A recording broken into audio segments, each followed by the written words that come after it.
this. Well, they'll get the tail end of it, I guess. Sorry. Oh, well. So anyway, so the multiple intelligence of interpersonal intelligence is a person who needs to do a lot of large group work or small group work.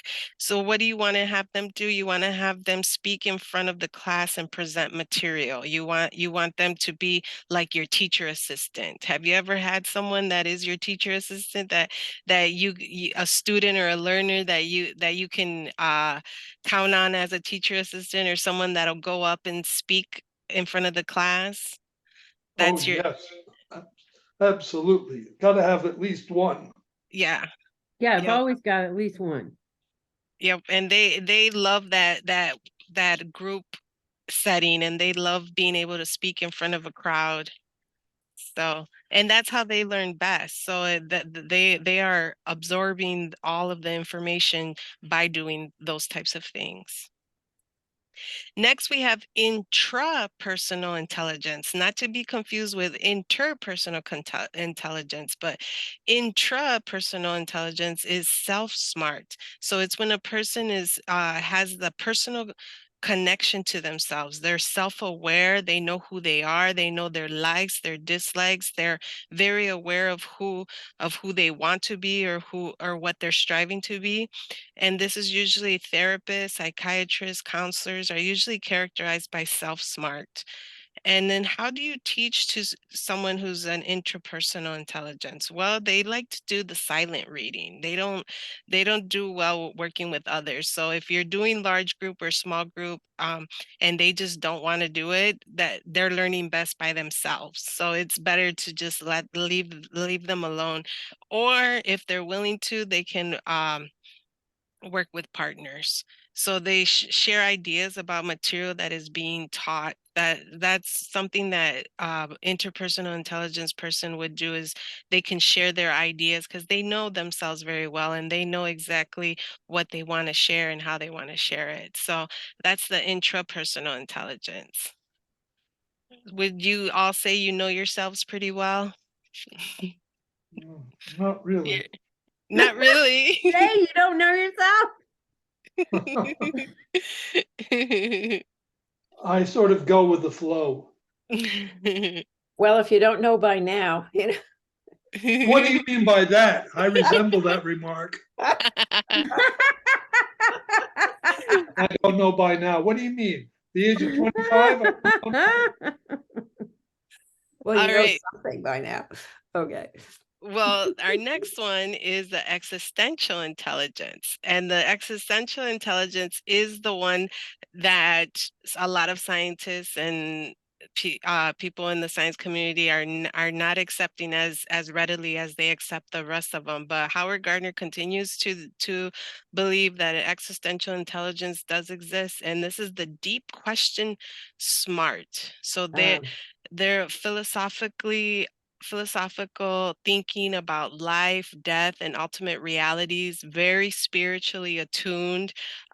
People who are with a high existential intelligence are usually philosophers, pastoral counselors, theologians, or people who come up with theories, or are usually considered deep question smart. So how do you teach to an existential learner?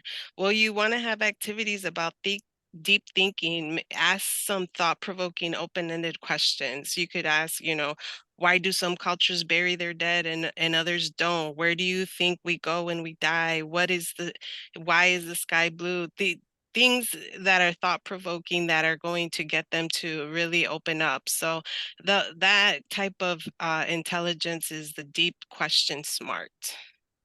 Anybody resonate with that one? Yeah. All right. And now we have this one, which is, I think, one that I really do resonate with, and you'll see with my results that it comes out. The musical intelligence, which means your rhythm and tone smart. So that's the content are the person who has high musical intelligence is able to create rhythms out of anywhere. They're able to create a rhythm. They're able to create songs, chants. They like listening labs where they're able to listen.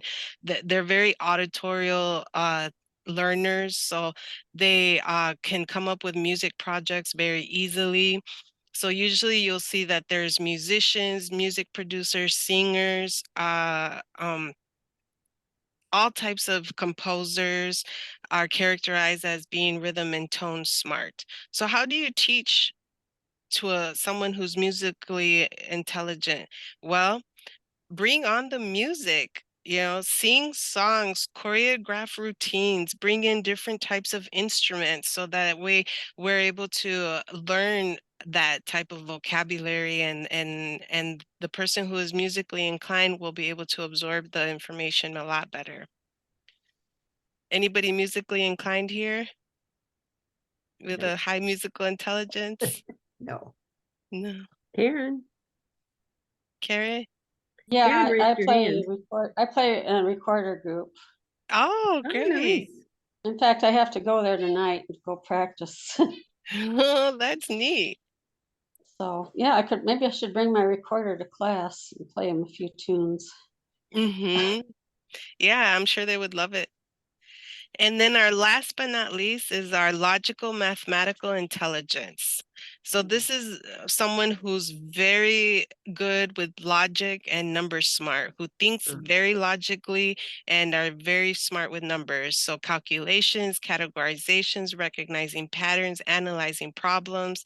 So usually what you will see are you'll have scientists, mathematicians, computer programmers, and accountants and more are described as being logic and number smart.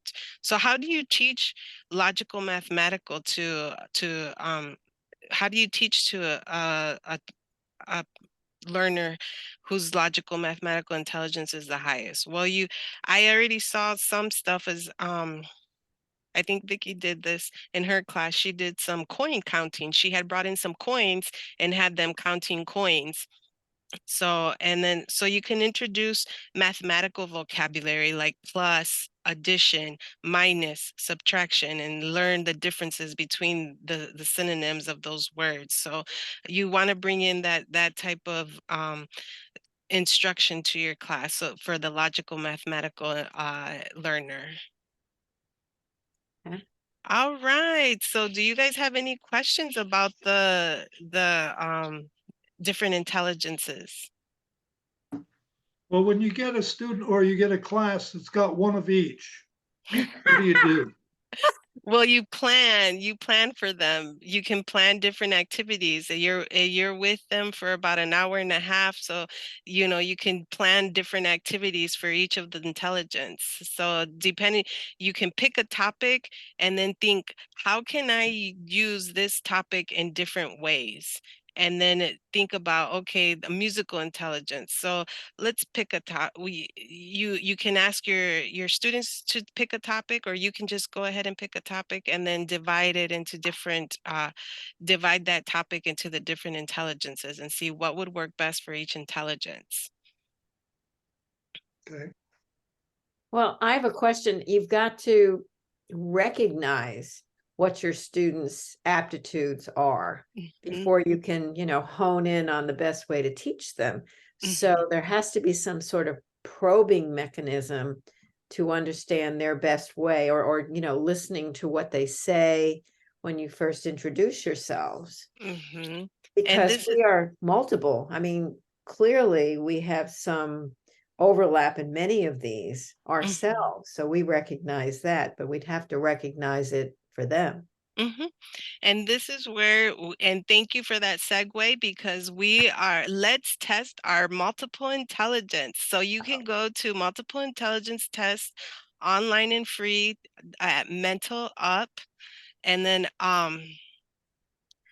when you click on that, and let's see if I can drop this in the chat box and you guys can copy and Oh, I see. Yeah. paste. So I dropped it in the chat box.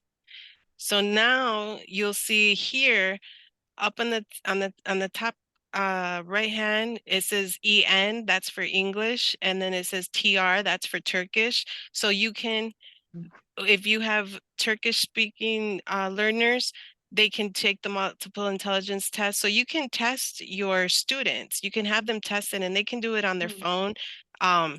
There's an array of languages that you can do the test on. For instance, they have Irish, so you can translate it into Irish. I didn't know. Huh. You can Cool. so That's yep, dialect. and you can go back to English. So it's 8 steps. It takes about 10 minutes to do. So I if you want to copy and paste that link that I put in the chat box and test your multiple intelligence, then you can see where you fare. And this is where I landed. So Wow. I took the test myself, and as you'll see, Wow. my musical intelligence is my highest. I do play the trumpet. I've been playing the trumpet for 30 years since I was in elementary. So I love to read and write and compose music. I love to dance to music and do choreography. So I'm very musically inclined. As you'll see in my bodily kinesthetic and my intrapersonal are tied, and then I have and then we have the social intelligence, which is the inter-intelligence. So I believe they labeled it differently just so to differentiate between the two. But my social intelligence is here. My spatial intelligence was actually higher than my social intelligence. And my naturalistic intelligence is right after my social intelligence. My 2 lowest ones are my verbal linguistic intelligence and my mathematical logical intelligence, which was no surprise to me. So um so you can get your results instantly when you do the test. And you can be tied, or sometimes it can change on you. So it just depends. The more you practice something, the more your multiple intelligence increases. Are there any questions with the testing? Just looking at those results, that looks like someone I would really like to get to know and to spend time with. Well, hey, we can have a lunch date. Yeah, it's an amazing array, and it's fascinating to me that someone could have that particular chart come out. So Mhm. that's awesome. Want to be my friend? Yeah, sure.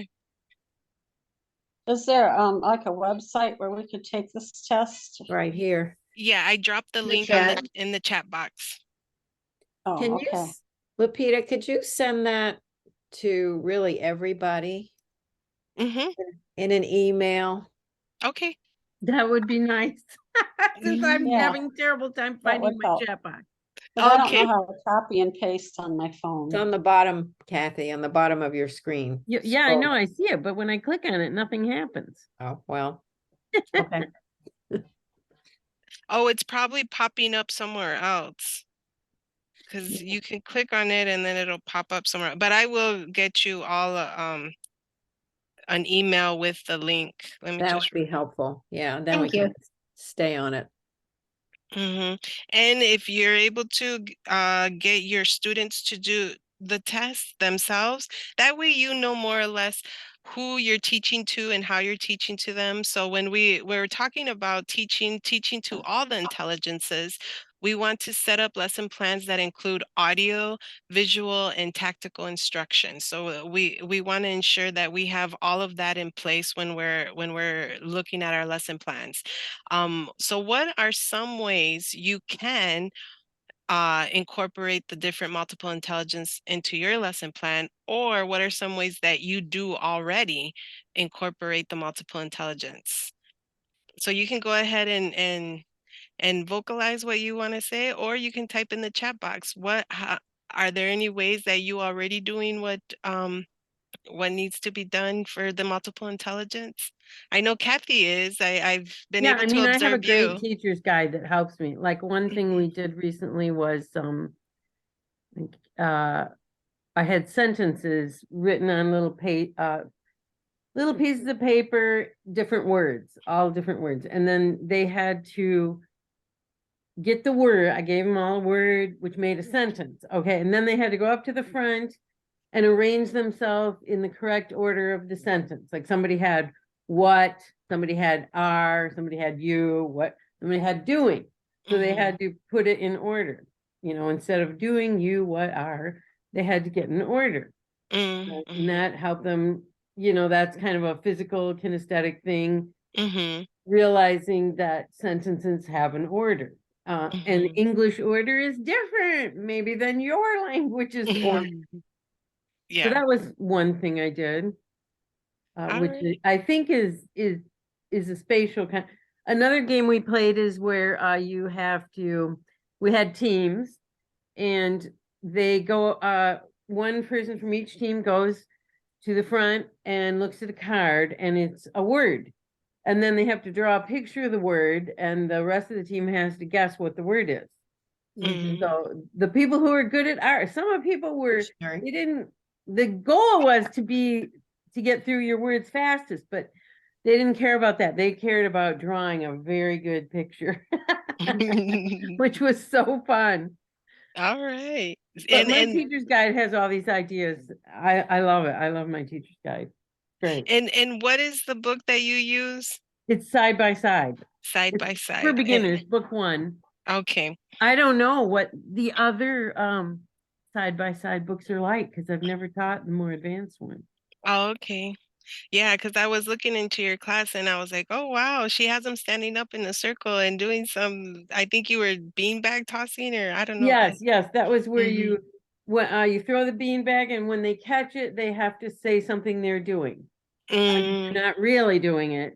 Like I'm eating, I'm running, and as soon as they get the beanbag, they have to say something. Oh, okay, you see, and for someone who's bodily kinesthetic, they are processing that whole catching. They're processing the action of that because they're involved with that whole body awareness. So it's the hands-on learning that gets them to really understand what they're learning. So they're learning the different vocabularies. They're learning the different sentence structures. They're able to really capture that because they're not just sitting down hearing the teacher talk. But the verbal linguistic person does benefit from sitting down and just hearing the teacher talk. So this is where we have to mix it up and teach to all the intelligences. So as we move forward with the lesson planning and the instruction in the classroom, I would like to support you in incorporating the multiple intelligences in your lesson planning and classroom instruction. So if you do need any help or any support, this is what I'm here for. This is key to ensuring that all learners are receiving the services that they need and that we are prepared to provide that service. So we want to teach to the multiple intelligence. Are there any questions with that? I have a question. Oh, hi. Hi, I have a question. Yes. Can you hear me? Hi, Kathy. Thanks for that text. I have to apologize. First, my dog got out and I had to run after him, which took a while. Then I couldn't get on the meeting. So I was having a hard time, but I finally got it. Okay, so my good. question is about, you might have already explained it, but can you explain what's the difference between, I know interpersonal is between people, but intrapersonal, is that within yourself or what is that? Yes, that's within yourself, your self-awareness, self-reflection. You know yourself very well. So you're very in tune with your own being. Okay. Yeah. And naturalist, I take it means somebody who likes nature. Yes, someone who likes to be outdoors, someone who loves to, yes, there's beautiful scenery. I can't be indoors on a day like today. I know, right? It's too beautiful. I see Abby. I don't know if I've met you before. Are you a teacher or tutor? I am the volunteer and internship coordinator. Oh yeah, we met at the beginning of the year. You came and helped, didn't you? First couple days? That's right. Okay, I did meet you before. Is there anybody else new I didn't know? Julie. Me. Yeah, Oh, Jay. I know Jay. Jay's leaving soon. I'm so sad. Yeah. Are you for how- leaving for for good, some of us. Jay? No, He's no, coming- no, I'll be No, back he's middle of coming June, back. Okay. middle of December. Oh, that's okay. Julie, what do you do? Are you a I'm an tutor? All individual right. tutor. Bye, Jan. I have a student from Guatemala and a student from Japan. Awesome. Good. Great. Thank you. I've got a question. How do Okay. you teach the person? I don't think I have ever had a lesson that would reach the logical mathematical person. Does anybody have any ideas for that one? Oh, I've had students like that because I teach TOEFL, Yeah. for Oh, yeah. professionals, and that's where they are, Mm. and it doesn't matter where they live, but they come to the US and want to continue to go back to school so that they could practice their wares in the United States, and they're not able to do that. So they are very logical, and they take instruction really well. They're listening, they're good listeners. Everything And they has do, to add up to a sum. Everything has to be, Yeah. they think very logically. So if you did this, Right. why did you do this? Why did you do that? So everything has to have an answer. They're not philosophical at all.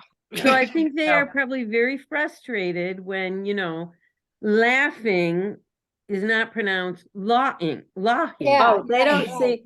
I've Right. had These students like that students- who get very angry when English doesn't follow the right pattern in their mind, Mhm. Yeah. I haven't had that with these students because they know English pretty well.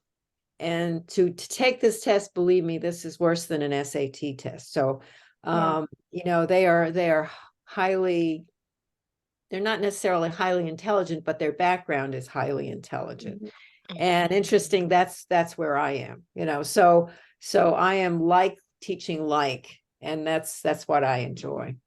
Mhm. Kathy, I have a suggestion for you. Yes.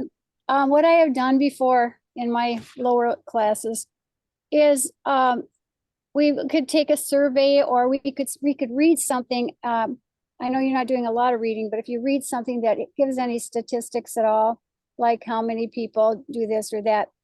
And here was an example. There was a simple story for Earth Day that was about this group of people decided to pick up trash. And they counted up how many plastic bottles, how many tin cans, how many wads of paper, and they counted them up. And then we made a graph out of it. Uh-huh. Oh, yeah, that's a good Yeah, idea. You can do I a like bar that. graph or a pie graph, the pie chart. And Right. so that was Yeah. the mathematical, logical part of it. Thank you. Yeah. You Thank know, you, another thing for the early learners, and I always think the early learners are the ones that you really have to you can, well, not have to, but you can incorporate children's books. So there was an old lady Yeah. who swallowed there's Fly. different books there was an old lady. So there was an old lady who swallowed a cat, there was an old lady who swallowed a bat, there was an old lady. So every time she swallows something, you can graph it, what she swallowed.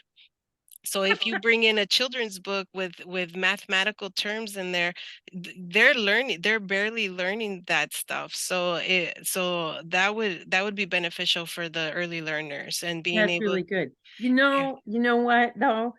For somebody like me who is like probably not even on the chart for logical mathematical, it's probably really hard for me to teach, like with a pie chart or a graph, like, Do but something I'll else. work on it. I'll work on it. Yeah. You could do a line, show how the line goes up and down. There's a lot of different ways. I Yeah. can show you my handouts that I used before. Great. All right. So moving forward, because we're already at You're 4:51. over time. No, we're fine. Okay, so different backgrounds. So we're gonna switch shifts a little bit here. Oh. But we're still going to talk about the multiple intelligence, but we're going to talk about the different backgrounds of the ELLs. So they come from all over the world. We can learn about their music, their foods, their customs, their cultures, and their traditions. We can use their backgrounds to teach them English. For example, my background is I'm Mexican American and I love to eat tamales. So to be able to talk about my background and to be able to say, yo como tamales, I eat tamales, it's a way for those English language learners to express themselves and to talk about themselves, but in English. So being able to translate what their likes and their dislikes are. So for instance, I love to dance, me gusta bailar, singing is fun to do, es divertido a cantar. I read books often, leo libros a menudo. So those are just short survival phrases that I came up with. But if you have a learner, and we have learners from all over the world, we can teach them English by them learning about themselves in English. So they know about themselves in their own language, but now they're going to learn about themselves in English language. Yeah, All it's You know, great. what I do is sometimes when I'm teaching new vocabulary, I will sometimes ask them, how do you say that? Like, um, how do you say, oh, I don't know, whatever, marriage? Let's just take that. How do you say that in your language?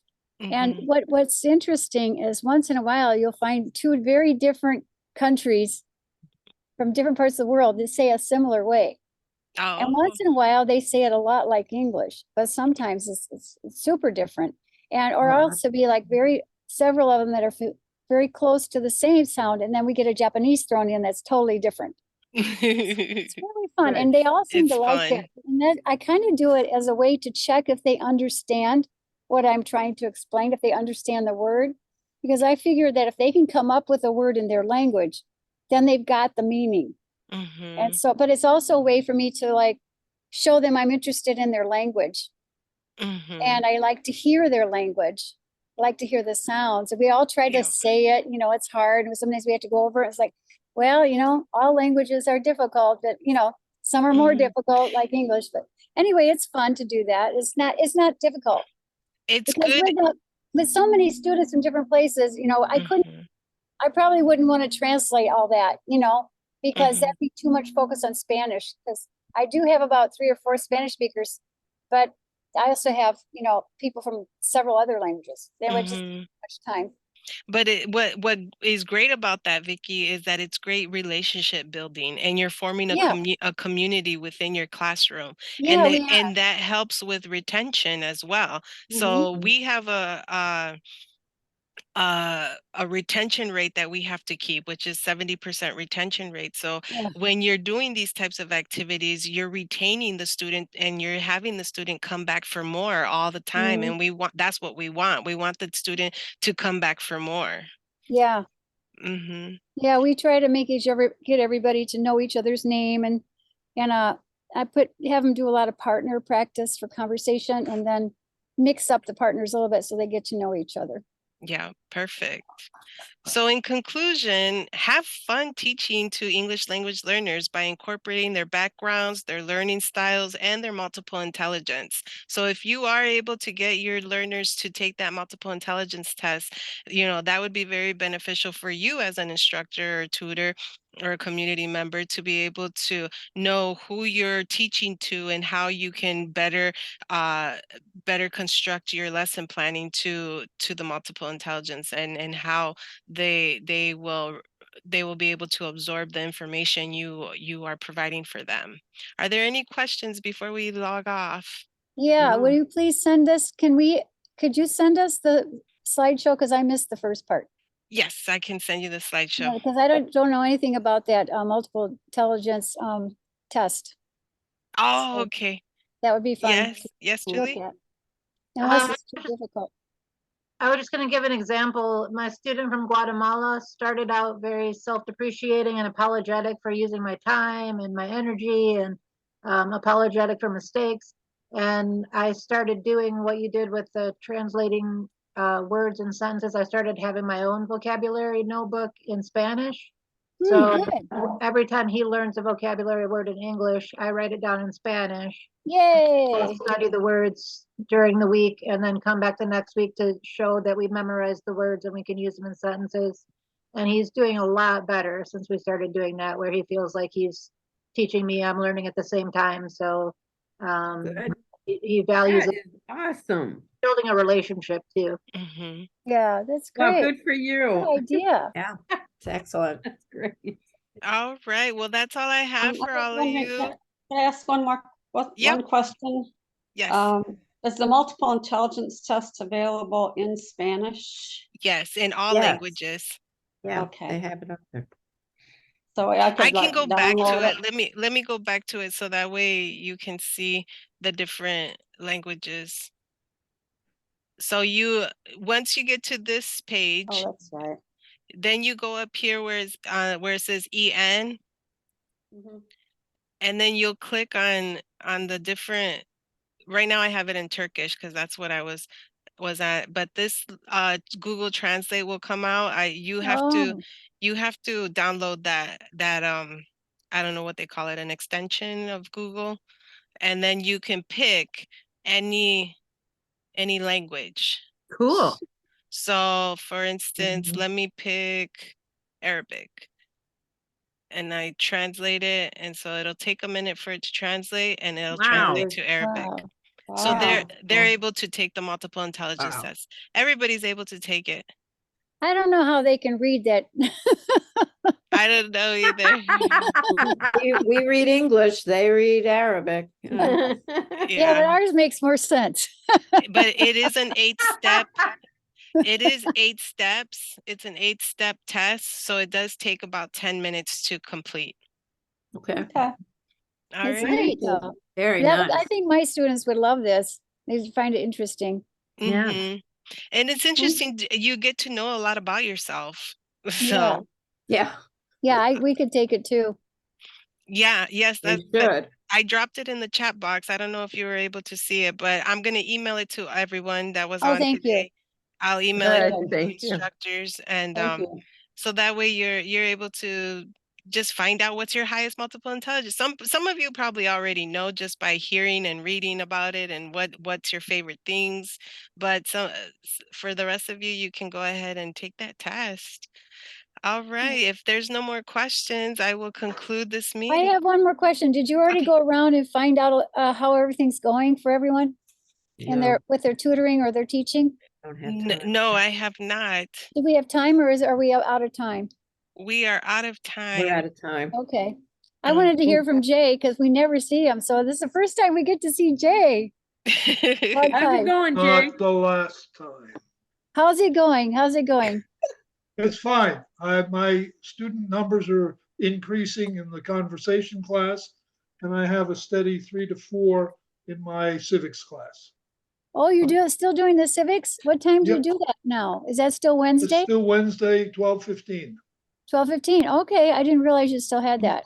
Yep, yep. I Good. enjoy that. The Mariko, Maritza, and Christina are my 3 key, and they're all into my politics, and I get them to watch television and link what Oh we're my seeing goodness. on television now to what we're studying in the history course. Cool. And we're finding that what we're doing now is not much different from what happened in the past. Yeah. Yeah. That's true. That is true. How's everybody else in your tutoring? Everybody doing good? Doing fine. I wanted to just mention that I am on this call. Something happened with my screen and I didn't have I couldn't see you. I see you. I was listening this whole time. Okay. But We see you, Carol. I only just figured out how to get me on the screen. So I'm glad I'm not the I've only been one. here. Sorry.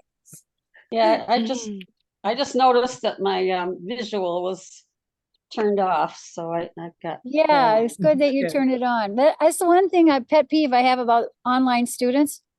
Jay, do all your online students have their cameras on? No, Mohammed seldom does. Allah seldom does. Oh, you have, how do you spell that, Aleph? Allah, A-L-L-A. Oh, okay. Wow. I've got an Elif, No, E-L-I-F. no, she's Ukrainian. Okay. You gotta leave, Carol? Okay. Yeah, So- I need to so go anybody too. else? I've got Is there another any meeting to go to teachers here tonight. that teach the evening online class? Any of those teachers I think here? it's Tuesday night. They're probably teaching. No, not yet. They Okay. start at They're six gonna be 30. teaching. Some of Yeah. them work during the day and then teach at Yeah, night, so they might okay. not have time. All right. Okay. Well, I'll see you guys all. Well, the ones I'll see on Thursday is Jay and Kathy and Vicky. So I'll see you guys all on Thursday. The rest of you, I'll see you in the next ESL forum, or if you stop by at the Goodwill office, I'm here on Mondays and Wednesdays. And if I'm not here, I'm at the Prince of Peace on Tuesdays and Thursdays, and Fridays I work from home. So but Oh. I'm available 5 days a week. So if you have any questions or concerns, you could just let me know. Great, All thank Okay. you so much. Yeah. Lupita. Yep. You've Thank been- you It for You've sounds been like coming. very helpful, Lupita, in Thank- getting me onto Zoom. Oh, For the first 3 classes I had, all classes were really screwed up because of Zoom. oh But yeah. It's all settled now. Thank you. You're Yay. welcome. Yeah, You're and welcome. Carol Black, do you still have Roxana or you got a new one? Yes, we had a summer break, but for particular reasons, we had to wait, but we've started back a couple of weeks ago. So, Okay. See you on Sunday, Vicky. Yes, All I'll right. see you Sunday. Do you think that's enough time, Jay? Well, Yep, we should talk separately, but yep, should yep. I make it earlier? That's I'll fine. talk to you. I'll All talk to you. right. Bye. Bye. Thank you. Bye, Bye. Kathy. Thanks for the text You're message. You're welcome. Okay, bye.